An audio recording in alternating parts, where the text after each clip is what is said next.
Hello everyone. Hi again. It's nice to see you. In today's video, we'll talk about queer reading and Allen Ginsberg and his favorite work, let's say his best piece, Howl. It's a poem. So what we are going to cover in this presentation is that we'll have an introduction. What is queer? What does it mean? Then we'll talk about Beat Generation and the literary movement itself. And then we'll talk about Allen Ginsberg and his queer identity. What is queer reading? What does it mean? What's its place in literary reading, literary theory?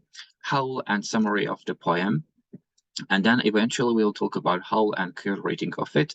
And then we'll have a conclusion. And at the end, you'll see references. Of course, I will also add the references to the comment section down below so that you can access them easily. So let's get started.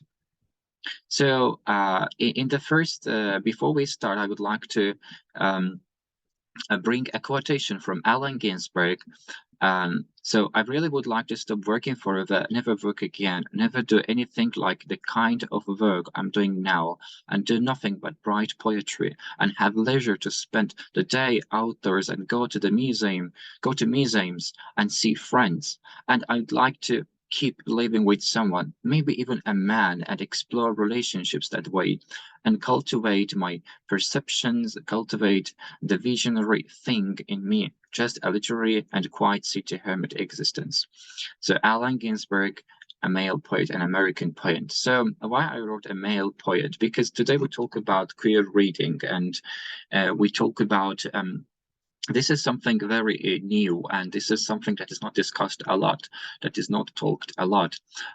So I'm giving a hint. He's a male poet, which means that he says maybe even a man. I would like to keep living with someone, maybe even a man. So there we can easily see that he was a gay poet. He was not hiding his identity. He was very open with that. He was okay with his true self. And he did not want to hide anything about his true gender, about his true sexuality. So let's jump to the so we have introduction. What is queer? What does it mean? So basically, I will give you a few minutes to think. So we can start. So basically, what does it mean? Now let's just look at the historical meaning, historical background of the word queer. So historically, it means historically queer means the dictionary meaning is strange or odd. Okay, it means strange or odd, something strange, something not right. So it's an umbrella term for people who are not heterosexual or cisgender. Originally meaning strange or odd. It came to be used against those who with the same-sex desires or relationships in the 19th century, in the late 19th century. So this word, queer, the original meaning was strange or odd, started to be used in the late 19th century against the homosexual people. But it appeared in English dictionary, in English language in 16th century for the first time. And again, originally it meant something weird and unconventional.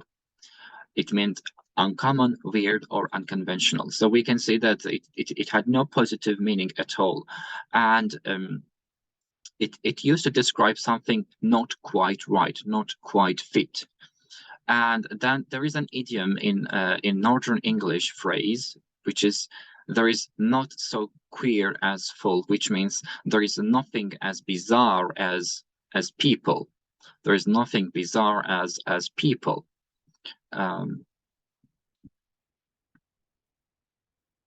Okay, all right. I see myself. Okay, sorry. Okay, so let's continue from here. So from here we can see that in 16th century it was used bizarre, it was used strange, and then we also have this term, there is not so queer as folk. And in the late 19th century it started to be used as something, let's say, against homosexual people, with the meaning of strange or odd. So however, in however, it started to be embraced by LGBT activist organizations such as ACT UP and Queer Nation in the 1990s. It started to be accepted as something positive rather than negative, rather than strange and odd. So they started to accept the word queer as something positive. As you can see, some pictures from the Queer Nation and Queer and ACT UP. So another important thing is that when we talk about queer theory, we should talk about Judith Butler, and also when we talk about sexuality and gender, we should talk about American philosopher Judith Butler. So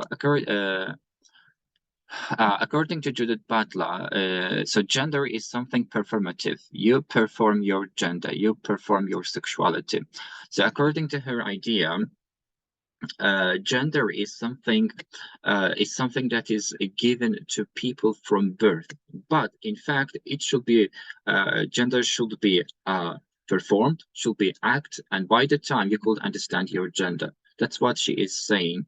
So for her, gender and sexual identity is actually cultural context. This male and female identity, these just two genders, is a cultural context. And according to her, there are many genders. There are not only two genders. And she is talking about it in her article in 1990s.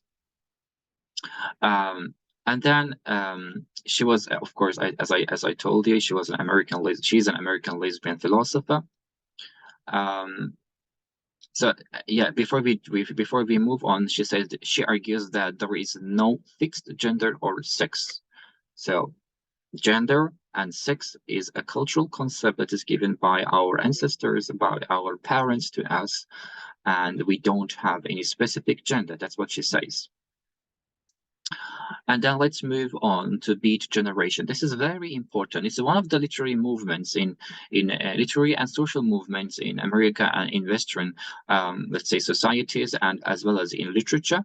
20th century was very for literature. It was very complicated and quite mixed with a lot of literary movements and also social movements. So these social movements, for example, Beat Generation started as a social movement, but then it spread its way into the literature as well. So we have Beat Generation as a literary movement. Some actually do not want to accept it as a literary movement because it was a very short time, like many other literary movements in the last century. So it started in 1950s in the US. So it was first was a social movement, and then it became a poetic movement. It became a literary movement. So the word beat means weary. In the same sense, one could easily understand central message and themes of the movement from the name, tired of society's norms and standards. So beat means people who are being beaten by the society, who are tired, who don't want to obey the society's rules, traditions, and because of that, they are beaten. They are tired. They are weary. Okay. So later, the name started to change. It became beatific, which means it's a musical in the musical sense, because they were also a favor of Beat Generation people. We call them beatings.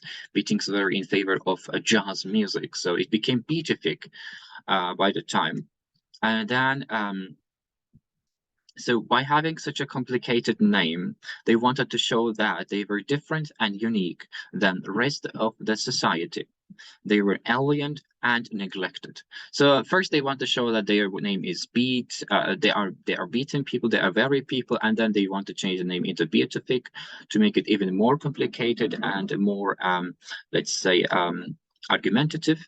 So in this, by choosing such a difficult name, they just wanted to show that they are so different than the rest of the society, and they neglect all the traditional concepts, and they want to let's say show their true identity by people, they are accepted as beaten people, but they are not actually beaten. They are not. So as a movement, they loved the jazz music. They followed the hippie and bohemian lifestyle, and they worshipped Eastern and Native American religions, such as Buddhism is one of them. For example, Allen Ginsberg, he was into exploring a lot of different religions. So why do you think they explored a lot of things? So because in the West, they did not have such diversity. They had one standard Christian diversity, Christian ideology, and that was all. However, in the let's say in the Native Americans, they had totally different religions.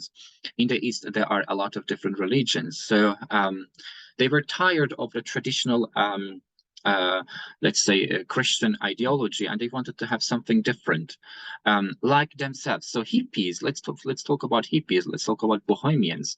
They were also neglecting the society's traditional concepts, right? As well as let's talk about the jazz music. Why they love jazz music? So jazz music actually was a black music. It started by black Americans. And when it was started, of course, we know that how horrible and how, let's say, heartbreaking it was for the African people, black American people in America back then, until let's say mid 1950s.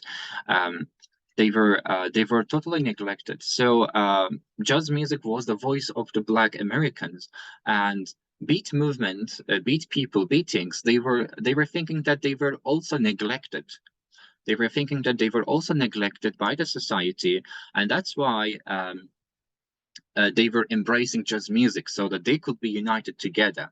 So we have jazz music, which is created by black Americans, which means that black Americans are also being neglected, and beat people are also being neglected because majority of them were homosexual people, right? Or they did not want to accept the traditional concept. At the same time, hippies, bohemians, they were also against the traditional concept. All right. So as I have told you before, he's the Buddy Bolden is considered the founder of jazz music. He was a black man. And so jazz music was a revolutionary music. It was the voice of the black Americans. And that's why beat people, they preferred jazz music as, so because jazz music was trying to show the face, the true face, all the misery that African people went through in America. At the same time, beat generation was facing the same problems like the black American people. They were also being neglected, being having all of the problems. Okay, so we still continue with the movement. So beat poets, they believed that poetry had to be genuine. It had to come from heart, it had to be experienced, and it had to be real, based on emotions. Okay, it should be experienced emotions and feelings, meaning that poetry could not be written only if it was real and experienced in one's life. So for beat people, they were thinking, oh, you cannot just sit down and write poetry. You had to be in this, you had to face these, let's say, problems, these issues, so that you could write poetry. Okay, for beat people, that's what they were thinking. You could not just write poetry because you wanted to write poetry. You had to write it because it had to be genuine. You want to write poetry so that it should be genuine. It should be really experienced. It should be based on true experience of a person. So another thing is that poetry was extremely chaotic. Like in Howl, you will see that actually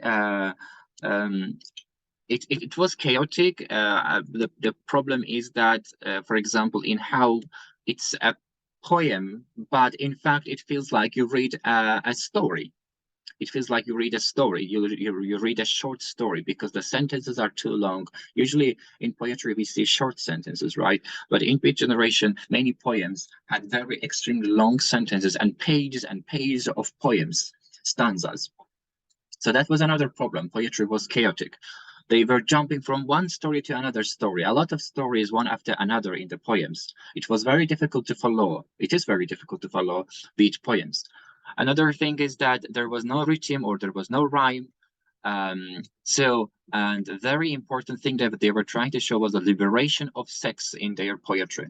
So they were just, unlike the previous poets and poems, in Beat Generation, they were not afraid of talking about sex and love.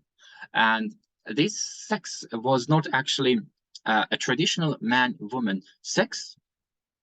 It was not traditional man-woman sex. It was, in fact, instead, they talked about homosexual relationship in their poetry, which was not which was not done before, or it was done, but it was not that public. But beat people were not afraid of talking about homosexual relationship in their poetry.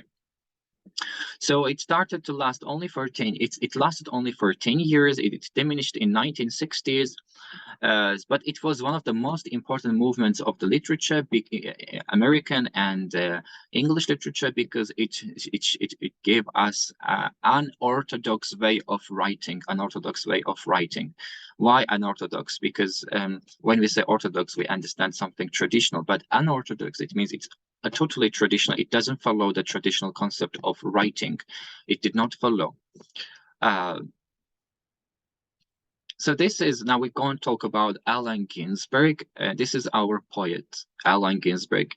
So he says, you know, the guys, they're so beautiful. They have lost that wounded look that fags all had 10 years ago. So as I told you in the first, before we started the presentation, I showed you a quotation from Allen Ginsberg, talking about having a relationship with a man and living with a man. And now here he talks about boys, that they were beautiful 10 years ago, and now they are, you know, a little bit older and they don't look that beautiful as before. So he doesn't hide his true identity. He's showing everything as it is, that he is a gay man and he's a gay poet, and he doesn't want to hide anything about it. Now let's talk about Allen Ginsberg and his queer gay identity. So he was born in 1926. So he was a poet. At the same time, he was a musician. He was a gay liberation activist. He was traveler. He was a religion and spirituality seeker, and he was human rights activist at the same time. He was, most importantly, he was one of the founders of the Beat Generation movement in literature. So he was also at the same time one of the very first examples of postmodern literature. Actually, the poem Howl is considered one of the very early examples of postmodern literature, because it does not follow the modern concept of writing. It follows a totally chaotic, a very different and a very unique way of writing in poetry. So in 1956, after the publication of Howl and other poems, Ginsberg became one of the most essential figures of American literature. So he had an obscenity trial. He had an obscenity trial because because of writing such a poem. He wrote about homosexuality. Back then in 1950s, America was a very conservative society, very religious and very conservative in the terms of traditions and religion. And his publisher, the publisher of the poem was called to the court.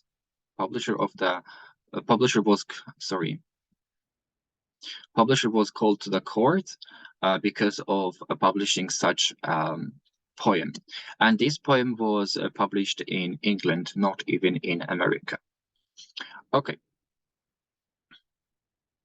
So if we ask ourselves why there was a trial, why a publisher was called to the court, it's both because, again, America was a very conservative society, and it was against the law and traditional values writing such a poem like Howl.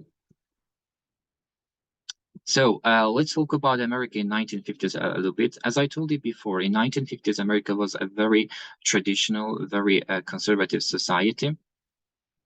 So in 1950s, in 1960s, as you can see, they had Hays Code.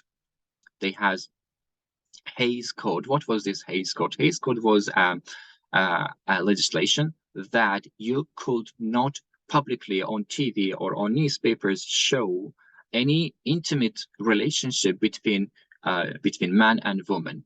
So we didn't have homosexual ideology back then. We had only man and woman on TV. You could not have any any signs of it on TV. And this is one of the shows in America in 1950s, 1960s. And as you can see, these are wife and husband, and they are having separate beds, which is totally unusual. In real life, of course, wife and husband would have one bed, right? But they don't want to show it in TV. And another thing is that you can see that man has a picture behind him on the wall, and in this picture you can see a muscle man trying to show his muscles, and then on the wife's wall you can see a picture of a lady, you know, trying to show that this is the real man figure, man idol, and this is the real you know, original women idol figure example. So let's talk about a little bit about Allen Ginsberg again. So by writing such way, you know, in such book, he showed his true identity, his gay relationship. Also, he showed his relationship with Peter Orlovsky, his partner. Who was his partner until 1997, starting from 1954 until 1997, until Allen Ginsberg died. So they had been together for many years. They started in, oh, sorry, this is not right. It should be 1954, not 1994, okay? So they started their relationship. This is their young photo, and this is when they were old. They started their relationship when they were around a year before Howl was published. So this is now a very important part. What is queer reading?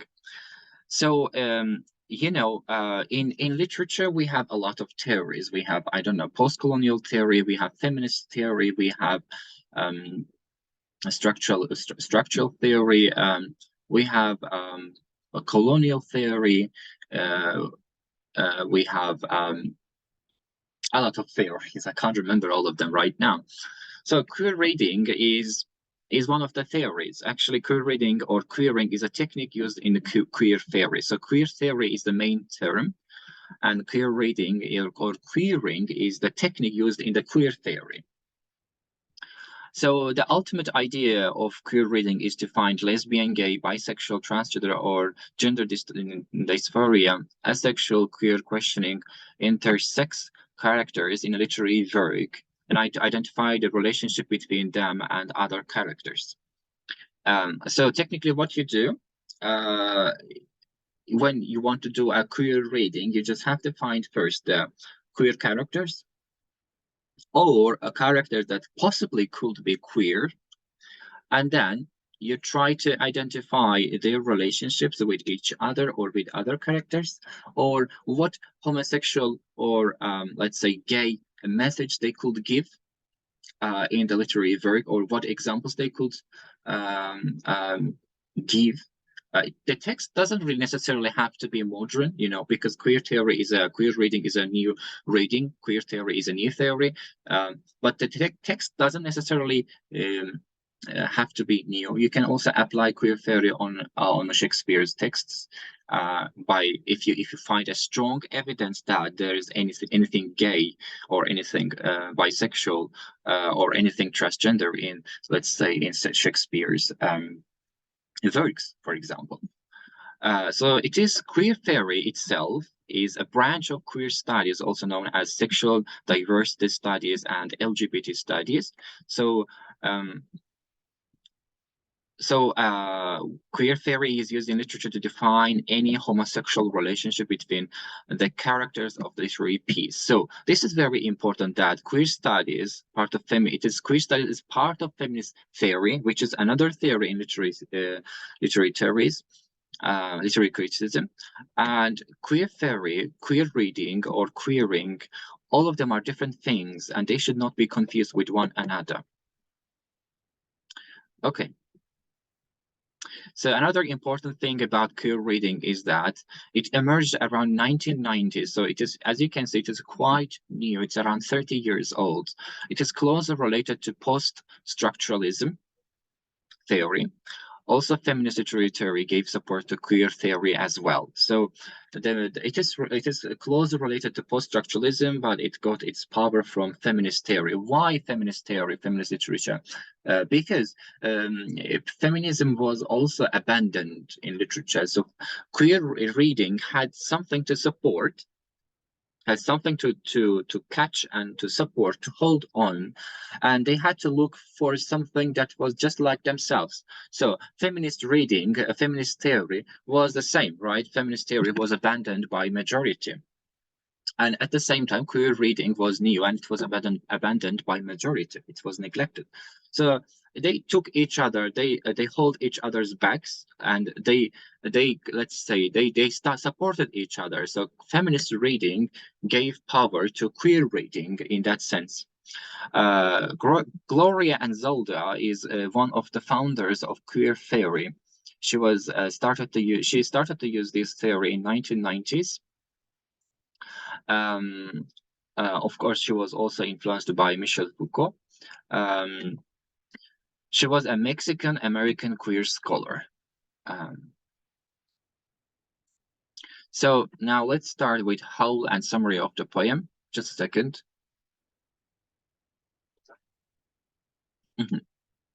Sorry about it. Okay. What is strange or different about the poem? So this is the very beginning of the poem.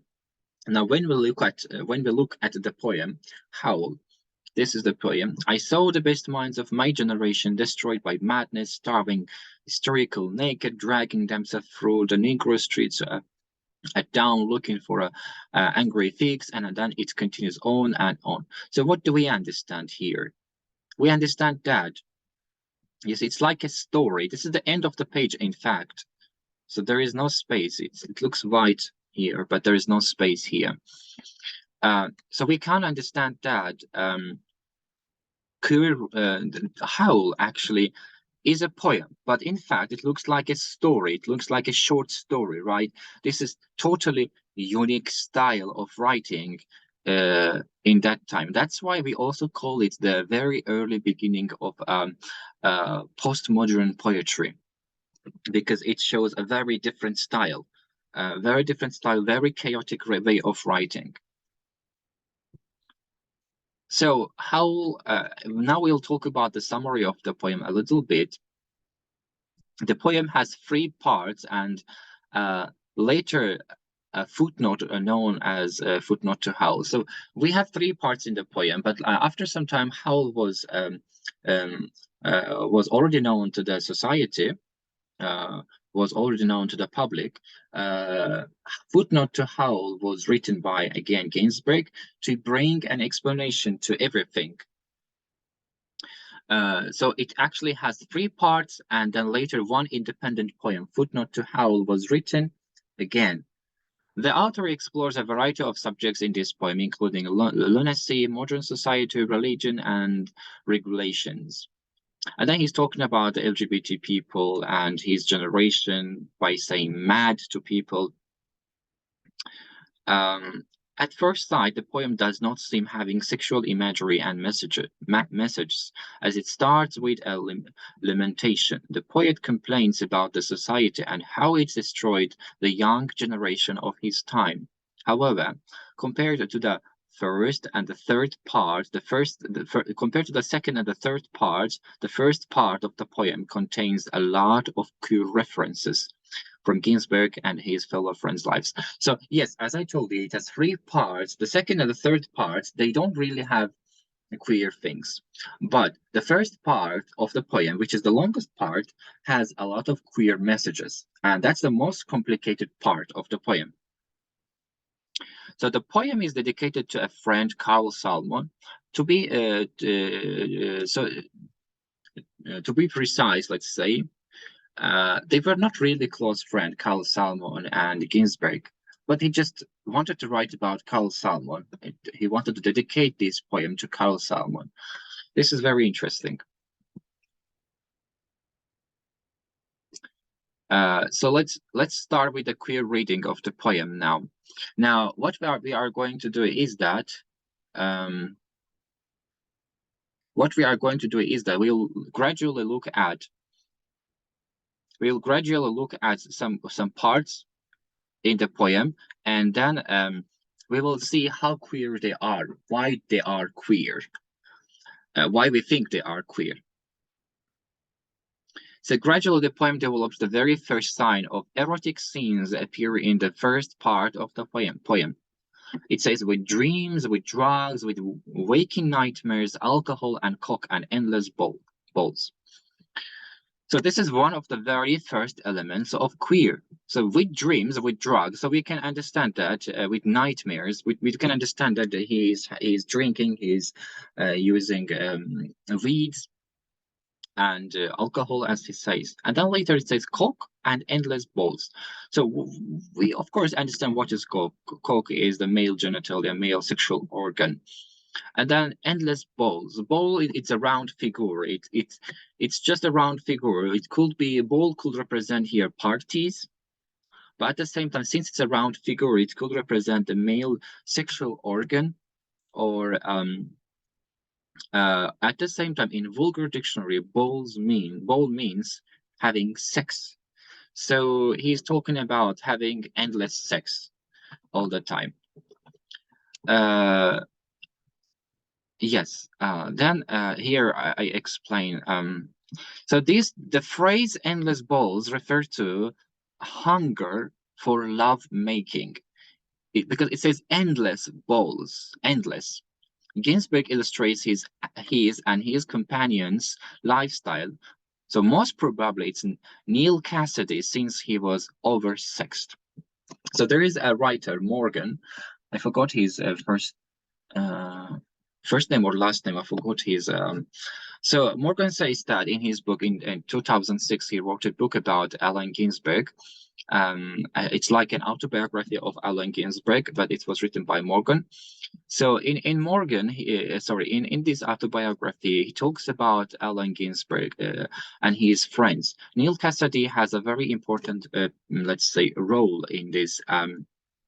Almost 140 pages he talks about Neal Cassady.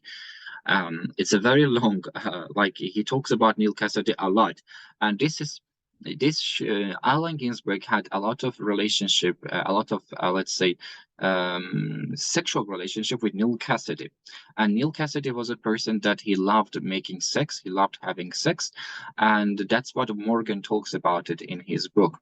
So he had a lot of sex with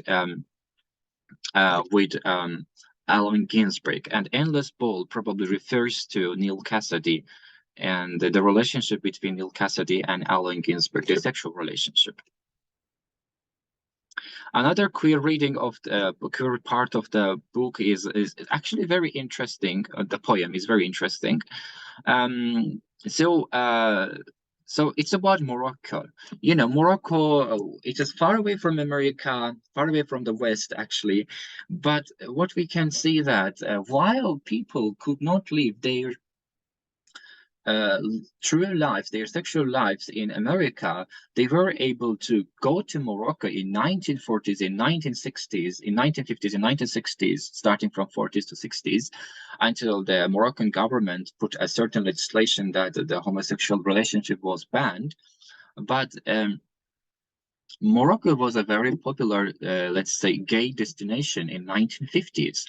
And Allen Ginsberg and his friends went to Morocco to let's say, celebrate their gay identities. There is a city in the north of Morocco, Tangier.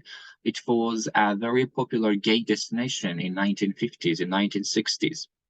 So here in this part, he talks about tangerine. You see, he talks about Tangier going to Morocco and other parts. So this is another gay reference in the queer reference in the in the poem. I want to say now all the time. And then another queer reference is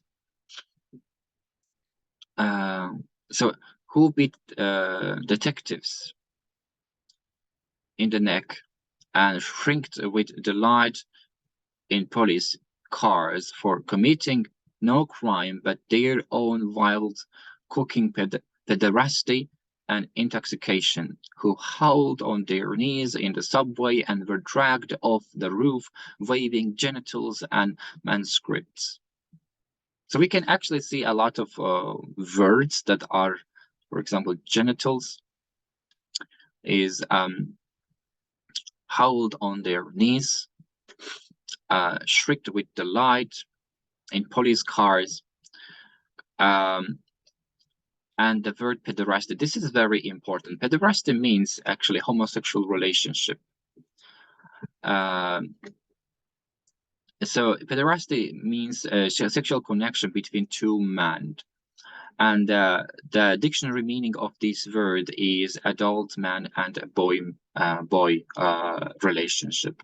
And in fact, in Russia, this word pederasty is used something bad. It's used as a vulgar word, and they would call a guy pederast to humiliate this person, which means that if you call someone pederast, it means that person is gay. So they are here in this line. They show that the lines illustrate the sex scene in the metro. One could say that Ginsberg and his friends of the Beat movement broke all the boundaries of the society in the level that they were enough encouraged to do sex in the metro. So for them it didn't matter where it was. They just would love doing sex anywhere, anytime, all the time. Okay.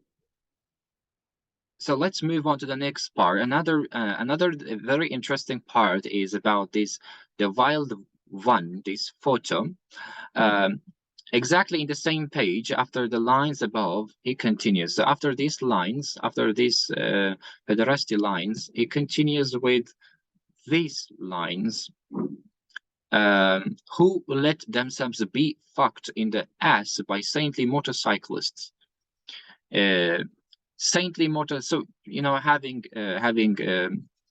having sex in the ass, which means that this is probably gay sex, and by saintly motorcyclist. So who is saintly motorcyclist? This guy, as you can see, Marlon Brando, his name was Marlon Brando. Marlon Brando was an actor, and in that time they made a nice movie about some guys having motorcycle. And all the gay guys in 1950s, 1960s, they loved having such let's say style, a motorcyclist style, and they would put this photo in their houses, in their rooms, this photo of Marlon Brando. So Allen Ginsberg is imagining being fucked by a saintly motorcyclist like Allan Brando. And then he is continuing, who blew and were blown by those human seraphim, the sailors, careless of Atlantic and Caribbean love. So he's talking about sailors going to a very far destination, and after that they come back, and of course all of them are men, and they are hungry for sex because they don't see women for a long time. They are in the sea, and after that they come back. And then they do sex. They do sex all the time. And then he says that who bowled. Again, ball means, so who bowled? Sorry, ball means, as I told you before, it meant having sex. Who bowled in the morning, in the evening, in the rose gardens and grass public parks and cemeteries, scattering their semen freely to whomever come who may. So he says that they could have sex anytime, anywhere, doesn't matter morning or night, doesn't matter outside or inside public parks, in the park. And then they are talking about, this magical Turkish baths. Um, and then Angel came to pierce them with a sword, and a sword refers to penis here, probably male genitalia. And then again, we continue with a very interesting part. In the middle of the first part of the poem, Ginsberg does not forget to complain about fate. So he says, who lost their love boys to the three old shrews of fate and one-eyed shrew of the heterosexual dollar. So this is this is very interesting. This part is extremely interesting because he talks about three old shrews. So shrew actually means in dictionary, old shrew means in dictionary means woman. It means woman, but a bad behaving woman. So he actually, if we know Shakespeare's Macbeth, in Macbeth we have what? We have three witches. So he actually wants to compare these old shrews to three old shrews to Shakespeare's three witches. And of course, in Shakespeare, we have fate, right? We have fate.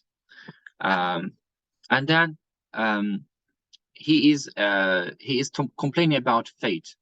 Probably he wants to say that after some time, his and his companions, love boys, left them because they got married with women. So first they had, let's say, relationship with men, with boys, and then these boys, they got married, all of them, with some women. And then at the same time, by using such bad word shrew, maybe actually he could mean something bad, complaining about women. Maybe he wants to say that if there was no woman in the world, men like them, homosexual men, would not lose their love boys, right? So maybe by using such bad word to describe women, he is the word shrew. He is complaining about women because they took their love boys. Another thing is about Neal Cassady again. So Neal Cassady, he was an American Beat Generation poet as well. If you remember, we talked about Neal Cassady before. So in the book of Bill Morgan, yes, the name is here. In the book of Bill Morgan about in the autobiography of Ginsberg, I Celebrate Myself, the somewhat private life of Allen Ginsberg by Bill Morgan. So almost 130 pages, he talks about Neal Cassady from page 14 to page 144.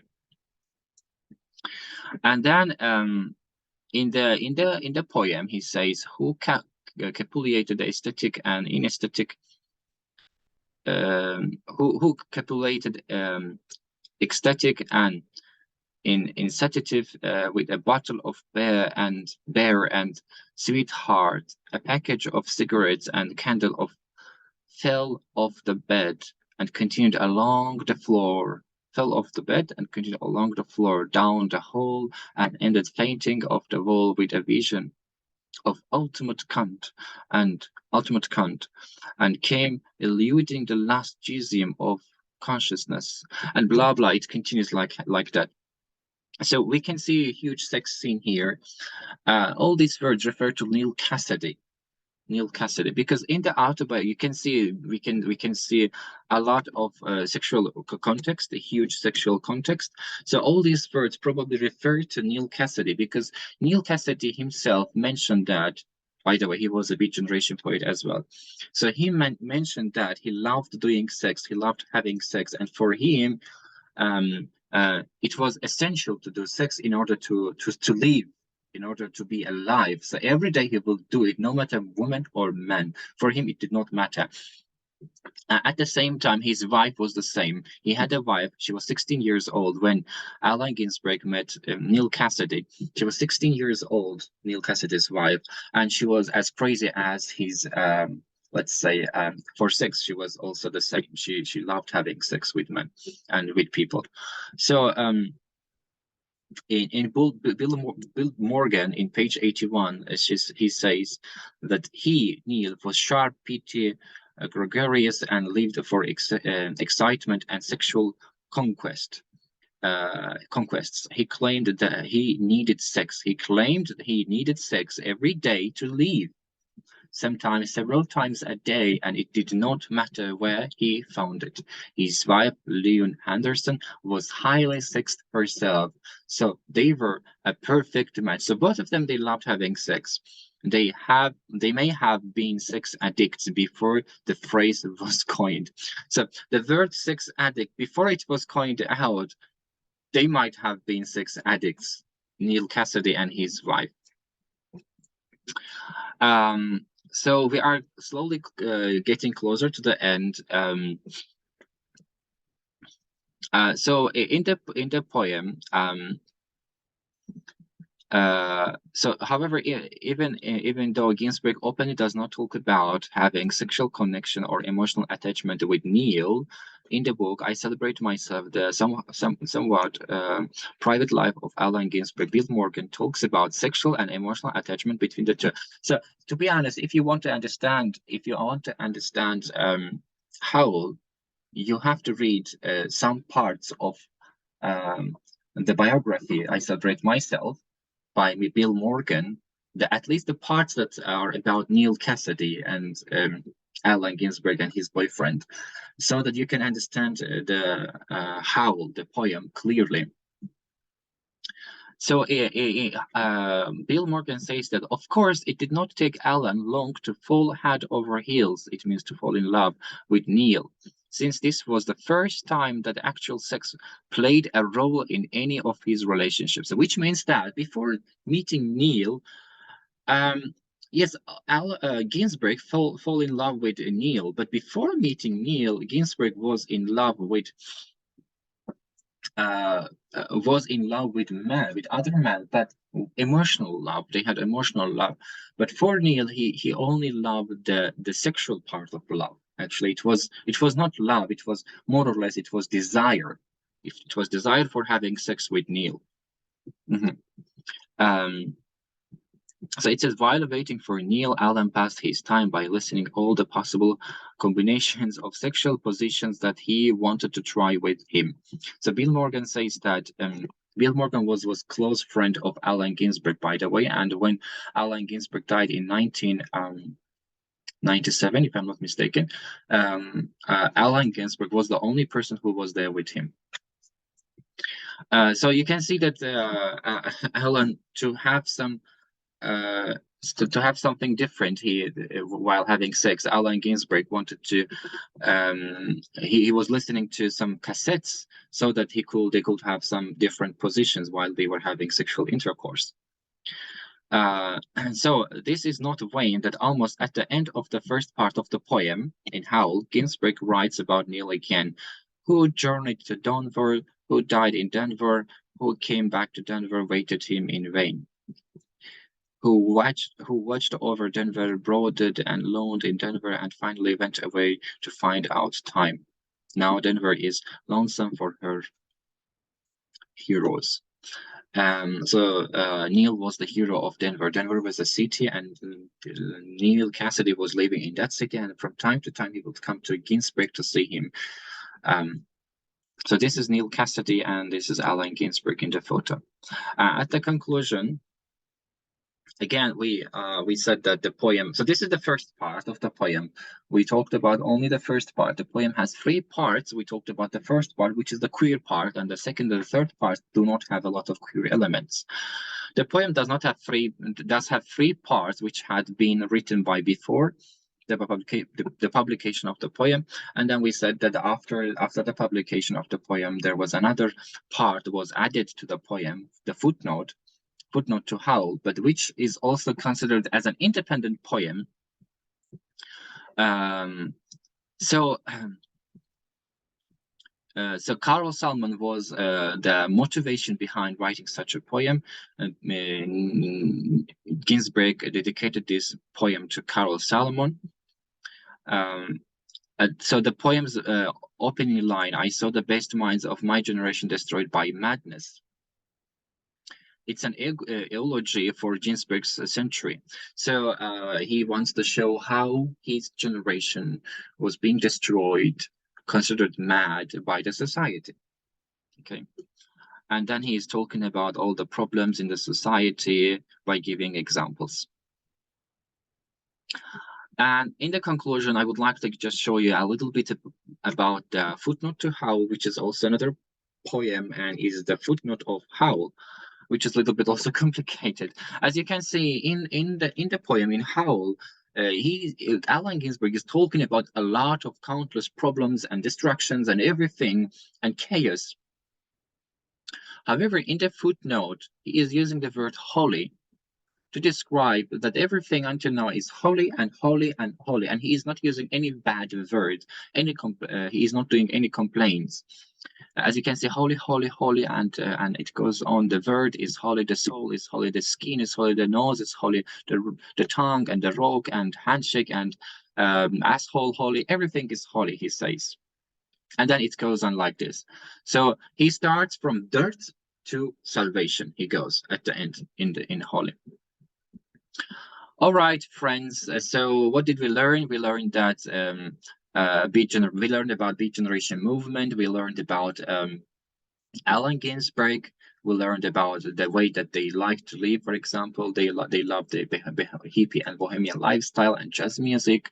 It was all their, let's say, symbols. They loved let's say, having a sexual relationship all the time. For them, it did not matter if it was outside or inside, as we can see from the poem. Also, they faced a lot of difficulties in the society because they were different. At the same time, we can say that Howl was one of the that's my cat.